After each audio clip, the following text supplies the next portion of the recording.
au peuple haïtien et nos saluts affectueux à la population, parce que c'est très terrible ce qui se passe en Haïti. Je sais que les panafricanistes, nous sommes très peu à parler de ça, de ce qui se passe en Haïti. Malheureusement, ça n'intéresse pas grand monde. C'est comme ce qui se passe sur le continent africain. Mais depuis quelques jours, nous sommes témoins de ce qu'on peut qualifier d'assassinat. Et avec quelques informations supplémentaires et des révélations que je vais faire dans cette vidéo, j'aimerais partager ces informations avec le peuple afro, la diaspora, les Africains et les peuples du monde. Les révélations que je vais faire dans cette vidéo concernant l'assassinat du président haïtien, je n'oblige personne à croire. Mais il faut savoir que ces informations que je vais donner sont des informations de sources diplomatiques. Alors voilà. L'assassinat du président haïtien a été organisé, préparé, commandité par les États-Unis et la France. Et de plus, je peux l'affirmer que le président haïtien a été prévenu par les services de renseignement vénézuéliens et russes de l'assassinat imminent programmé contre sa personne. Pourquoi ce dernier n'a pas pris cette précaution? Ce que je suis en train de dire ne sont pas des mensonges. Je ne vais pas vous révéler le nom de mes sources. Mais je vous garantis que les Américains, les Français étaient au courant de l'assassinat du président haïtien, puisque c'est eux qui sont derrière. Étant donné que le Venezuela et la Russie ont pris le temps de prévenir la présidence haïtienne de ce qui se préparait contre le président haïtien. La question que moi, je pose ici au public, au gouvernement haïtien, comment se fait-il que le soir de sa mort, la sécurité composée par les Américains ont abandonné, déserté la surveillance du président? Ce sont des informations que je révèle aussi directement dans cette vidéo. Oui, le soir de l'assassinat de ce président, bizarrement, il n'y a pas eu d'échange de coups de feu entre la garde rapprochée du président haïtien et les commandos colombiens, français, américains qui sont venus l'assassiner. Et c'est ça que le peuple, la question que le peuple doit se poser, c'est là-dessus.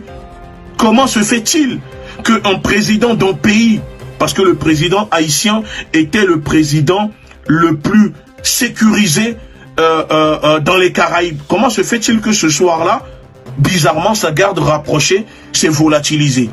Parce que parmi sa garde rapprochée, il y a des personnes qui ont collaboré pour permettre aux commandos colombiens, français, américains de tuer le président haïtien. Parce que ce président, en plus de faire partir de cette liste de présidents refusant la vaccination contre le Covid-19 dans leur pays, qui sont morts aujourd'hui, le président tanzanien, le président de Burundi et aujourd'hui le président haïtien. Ça, c'est juste en parlant. Je dis dans cette vidéo, j'assume les révélations que je suis en train de faire, que la Russie et le Venezuela, les services de renseignement de ces deux pays ont prévenu le gouvernement haïtien de l'assassinat en cours contre le président Jovenel Moïse. Je le dis parce que je le sais. Je le sais parce que les informations me sont parvenues par des sources diplomatiques. Libre maintenant au peuple haïtien ou aux personnes qui regarderont cette vidéo de croire ou de ne pas croire. Pour finir, je demande à la jeunesse haïtienne, à la population haïtienne, de se mettre debout, de sortir dehors pour réclamer le départ de ces entités qui occupent leur terre. Parce qu'aujourd'hui, après la mort, l'assassinat de ce président, les États-Unis et la France essayent de placer leurs pions à la tête de ce pays. Et c'est le moment pour le peuple haïtien de se lever pacifiquement et de montrer leur colère contre les intérêts des Français et des Américains dans leur pays. On ne peut pas continuer comme ça à tuer vos frères, vos semblables. Et vous allez rester les bras croisés à les regarder.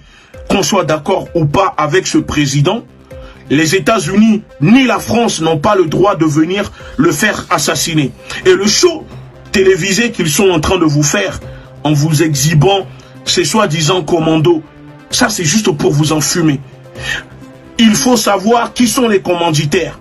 Et les commanditaires, je vous dis, de sources sûres, diplomatiques, que c'est les États-Unis et la France qui ont fait assassiner le président haïtien et que le gouvernement haïtien a été prévenu par le Venezuela et la Russie de l'assassinat en cours contre leur président. Je finis en disant mon salut affectueux à la jeunesse haïtienne, au peuple africain, au peuple afro-descendant. Président, ce sont des informations que je révèle aussi directement dans cette vidéo. Oui, le soir de l'assassinat de ce président, bizarrement, il n'y a pas eu d'échange de coups de feu entre la garde rapprochée du président haïtien et les commandos colombiens, français, américains qui sont venus l'assassiner. Et c'est ça que le peuple, la question que le peuple doit se poser, c'est là-dessus.